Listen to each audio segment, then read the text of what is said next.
فاطمي صاحب ستاسو په نظر باندې په ایران کې چې دغه لاریونونه اوږده شول د دو عمده دلیل څه و؟ په لنډ ډول راته ووایي آیا د نورو لاسونه لکه د امریکا او د اسرائیلو که نه د ایران وګړو خپله د حکومت څخه نارضایت درلوده او د هغوی د ظلم او جبر پر وړاندې ودرېدل او که نه دلته ځینې ازادي غوښتونکي ډلې هم شته دي چې غواړي په ایران کې باید دغه اوسنی حکومت نسکور کړي؟ ستاسو په نظر دغه درې عمده دلایلو کې کوم یو ډیر زیات صدق کوي؟ ګوره دا د جوړښت یا دا کمبینیشن د دواړو دی. خلک په اساس د خپل د ضرورت راوتی دي. یعنی دغه ضرورت ولې پیدا شو؟ دا امریکا او اسرائیل په لوی لاس پیدا ک مارکیټ نه جنس لري ک مارکیټ خالی ک ریال ورته پزماکه وهل، یعنی د اسعارو قیمت ورته خراب ک، هغه تاثیر واچو په اجناسو باندې، جنس جګ لاړه، خلکو توانایي ختمه شوله. د اوبو مراکز ورته په 12 ورځني جنګ کې وهلي، اوبو مرکزونه ورته ختم کړي، د برق سیستم ورته ختم کړی. ایران په دغه فعلي زمان کې 100,000 میگاواټ برق ته ضرورت لري. 100,000 میگاواټ برق شارټیج دی د پاک ایران کې. نو دا ټول عاملونه دي. دغه عاملونه ورته خپل اسرائیل او امریکا پیدا کړل. د دې عامل غوښتنه وکړي چې حکومت موږ ته باید زموږ ضرورتونه پوره کړي. په دغه وخت کې هغه شیطاني ډله چې اسرائیل او امریکا په تېرو شپږو میاشتو کې دننه کې روزلي وو، هغې ته پیسې ورکړې وې، هغې ته لاره دغه ورکړې، په حساب وسایل ورته ورکړي، اسلحه ورته ورکړې، د ټول لوازم ورته برابر کړي. هغې د دغه حرکت نه چې دا یو مدني حرکت د خلکو، یعنی په هر 100 کسو کې تر 90 کسه بېګناه هغه خلکو چې واقعا د اوبو د خپل د غوړو د وریجې او د وړو د غم راوتی او د خپل د اولاد لپاره، د کار لپاره، روزګار لپاره په د په اوګه باندې هغه یو دوه تنو جنایتکارانو ټوپک کېښود. وژل هم په خپله دوی وکړل، ځکه چې دا وژل باید ډیر شي تر څو نو وژل یې په خپله وکړل او ورته هلته امریکې ورته امادګي وه، ښه که دلته کس وژل کېږي ایران ته مسؤل یې. وژل په خپله دوی کوي، تهمت په ایران باندې وایي او د دې لپاره چې هغه پلان او اجنډا چې دا هغه تطبیق کړي. نو دلته تاسو ګورئ چې تعداد د وژنو په یو احصایه باندې د 2000 کسانو تر اوسه وژل شوي دي او د غربیانو د احصایې په اساس باندې ویل کېږي چې د 10,000 نه زیات وژل شوي او ټپیان شوي دي. حقیقت لا واضح نه دی، احصایه دقیقه نه ده، خو هغې د پروپاګند لپاره دا احصایه وړاندې کوي. نو دلته دا اجنډا چې ده یعنی دواړه ده، خلکو حق مسله پکې موجوده ده، اما شیطانی لاس د دې لاریونونو نه غلط استفاده وکړله، د خلکو په اوږې باندې ټوپک کېښوده، همدغه مظلوم خلک یې بیرته ووژل او بیرته د دې پلمه کړله د ایران حکومت ته چې دغه د تا کسان وژلي دي، ته به د دې د وینو قیمت ورکوې. او دغه نتنیاهو چې په خپله د بشریت قاتل دی، د لاهې د محکمې حکم پې باندې دی چې دا یو بین المللي مجرم دی او قاتل دی، هغه راځي نن وایي چې ایران مظلوم خلک چې خپل ازادي غواړي د هغې په د وینو تویېدلو باندې زما زړه درد کوي، زما سترګې وینې ژاړي او دا دی به کامیابیږي او دلته د بشریت قتل کېږي. آیا په غزه کې بشریت نه و؟ تا ته بشریت صرف په ایران کې ښکاري؟ په د غزې خلکو خو نه حکومت درلوده، نه پیسه درلودله، نه اوبه درلودل، نه ګیس درلودل، د ډوډۍ لاره دې پې بنده کړه او اسلحه هم نه درلودله او حکومت هم نه درلوده او لارې هم پې بندې وې. ایران خو بیا هم یو نظام لري، حکومت لري. فاطمي صاحب ته څنګه راځي دلته د زړه درد کوي، هلته وژل کوي؟ همداسې ده.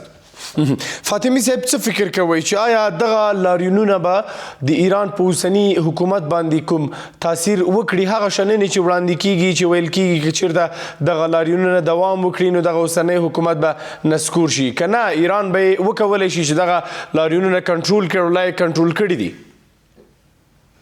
دا هم دوه سناریو دي. خبره دا ده چې دا د دې وظیفه کړی دی، دې کې شک نشته چې د ایران نظام یې تضیفه کړی دی. ایران نظام د دفاعي له لحاظ نه، د نظامی نقطې نظر نه ضعیفه نه دی، ډیر قوي دی. ایران توانایي د وهلو د اسرائیل او د امریکا سره مقابلې لري، عملته په امریکا نیویارک کې میزایل رسیږي. اوس دا میزایل په دې شپږ میاشتو کې جوړ کړل. هماغه میزایلو چې دې ته شپږم حیثیت د بالستیک میزایلونو د دنیا ورکه، ځکه 12.5 کیلومتره وهي. خبره دا ده چې د دفاعي لحاظ نه ایران قوي ده. ایران دننه خونه ضعیفه شو، دننه نه وخوړلو، او دا د دې یو منورو چې انجام یې کړ د دې. اوس د دې په نتیجه کې د دې پروګرام دا دی. ځکه خو ټرمپ خلکو ته وایي چې تاسو لاریونونو ته خپل ادامه ورکړئ تر څو دلته قتل او قتال هم زیات شي او نظام نور هم تضعیف شي.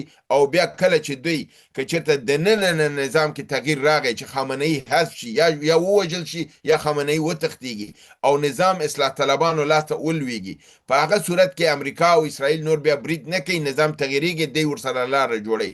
که چېرته نظام قادر په دې شي چې دغه تظاهرات او دغه لاریونونه ناکام کی او برته خامنه ای قوي شي او خپل مخالفین چې اصلاح طلبان دي چې د غرب سره یو لاره د دغه سر د دې خوځي چې باید نظام راونه پرځول شي، ایران باندې باید یرغل ونه شي بلکې نظام باید بدل شي لکه وینزویلا غوندې او د امریکا سره او د نړۍ سره. په هغه صورت کې که چېرته خامنه ای قوي کیږي بیا امریکا برید کوي او آمادګي کاملا ورته نیولې ده. تاسو معلومه ده B-52 تیارې ورته تېره ورځ راوړله، د C-17 تیارې ورته راوړلې، د F-15 تیارې راوړلې، همدارنګې فاطمي صاحب یعنې ستاسو په نظر باندې دا حتمي ده چې امریکا په ایران کې د نظام د نسکور وریدو لپاره کار کوي او ګوندې که چېرته وخت راسي برید هم وکړي او دغه نظام نسکور کړي، حتما به دغه کار کوي؟ دا بالکل دی اجنډا ده. دریم سټپ هغه دی او د دویم سټپ دغه وو چې اول کې تاسو وکړه جون کې حمله وکړله، نونه واچول، نظام دننه خونه ضعیفه کړ، نهایت ضعیفه کړی دی، ډېر زیات ضعیفه کړی دی. که چېرته برید یې پې کړی وای ایران نورم قوي کېده، ضعیفه کېده نه، او اسرائیل له منځه تله. په دې باندې امریکا پوهه وه، ځکه اسرائیل ته هم دا مشوره یې ورکړه شپږ میاشتې چې ته برید مه کوه، دې کې ته خرابېږي، راځه دننه نظام وهو.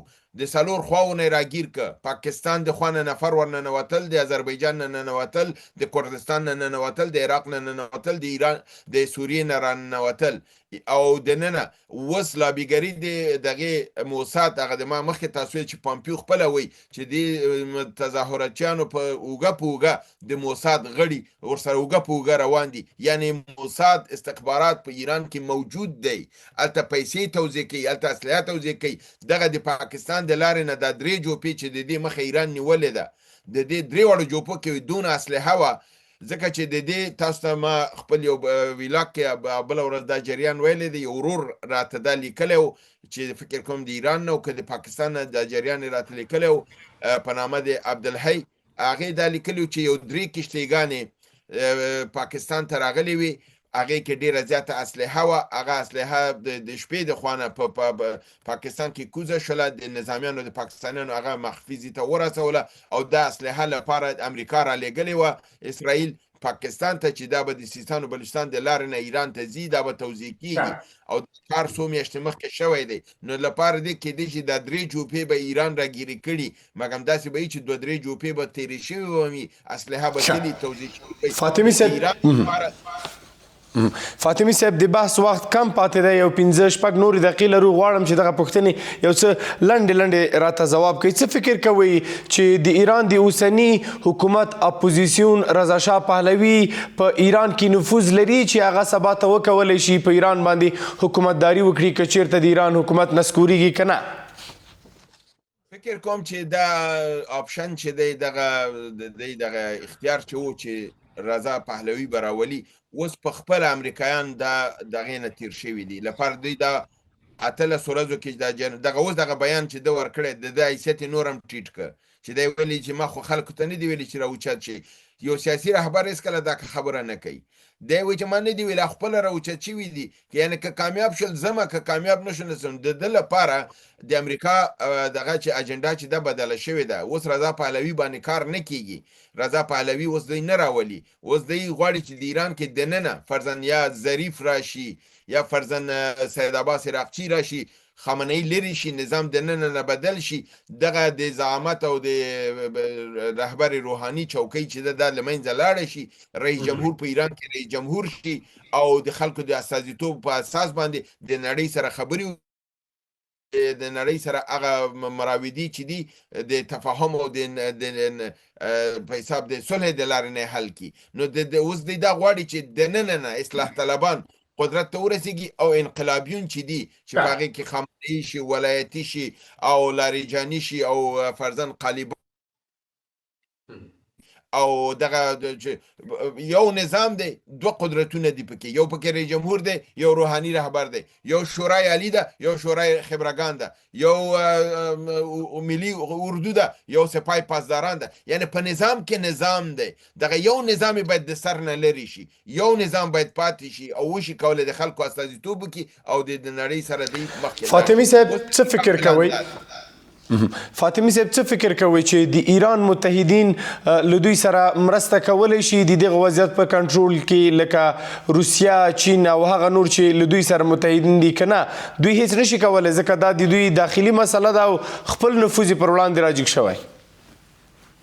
نه، دوی لګیا دي، کوشش کوي. دوی نظامی همکاري کولی شي، دوی لیدلی شي، مګم آیا دوی دننه دا د ملت په رضایت کې څومره رول ادا کولی شي؟ دې کې خپله حکومت باید رول ادا کړي. حکومت دی چې فرضاً هغه ضرورتونه د خلکو چې دي هغه باید رفع کړي تر څو د خلکو هغه نیاز رد شي. هغه 8 کسه پکې کې که دغه د 8 کسو رضایت تاسو حاصل کړئ، د هغې ضرورت رفع کړئ، هغه چې د کور نه راونه وځي دا 2 کسه مسله چې دي دا بیا څه نشي کولی ځکه چې هغه خلک په اساس. نو که چینایان او روسان وغواړي چې مرسته وکړي دغې وخت کې باید خوراکي مواد هلته ورسیږي. د غوړو قلت اسرائیلیانو پیدا کړی دی، هلته د فرضاً د نورو خوراکي موادو قلت یې را پیدا کړی دی، پیسې ورته ډېره کوزه کړې ده. یعنې د سره دی چې ایران خپله په ریزرف کې کافي پیسې لري، یو 120 میلیارده ډالره لري، یو 2 میلیارده ډالره که راوباسي پیسې بیرته ښه کېږي. نه پوهېږم چې دغه جهالت دوی وکولې دغه اقدام دوی ونه که. نو چین او روسیې خو علني اوس اعلان کړی دی چې دوی به د ایران نه په هر قیمت دفاع کوي. ګرچې تاسو که د سوریې نه دفاع ونه کړه له دواړو مملکتونو، سوریې د لاسه لاړه، وینزویلا نه دفاع ونه کړه، وینزویلا د لاسه لاړله. که ایران د لاسه نو د چین